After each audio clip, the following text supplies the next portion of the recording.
Hello guys and welcome back into a new brand video. In today's tutorial, I'm going to show you how to merge multiple accounts in GitHub. So make sure to watch the video to the end and follow these simple steps. So basically here we are just going to follow these GitHub documentation, and from here we can learn how to merge multiple accounts.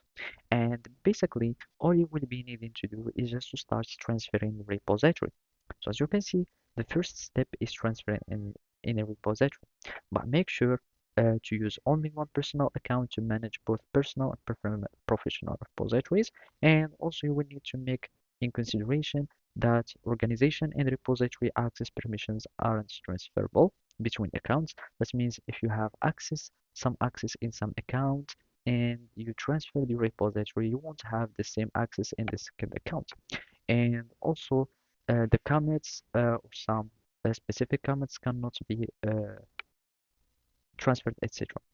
And now what you need to do is to start going to your repository, for example, anyone, and then you will be needing to start transferring your repository.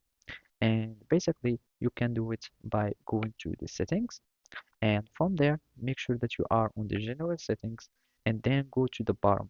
So from here, you will find transfer ownership, and by clicking on transfer, you will be needing just to choose an owner, and then you will add the email of your account, or you can give it to organization, and then you will have, as you can see, you will have everything that will be uh, transferred, and then you can just click on I understand and transfer this repository, and then you can give it to another account or to your other account, and you will have everything merged.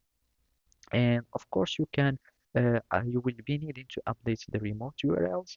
That means you will need to go to your local clones and then use the set URL or set origin command so you can uh, add or update your URL, etc.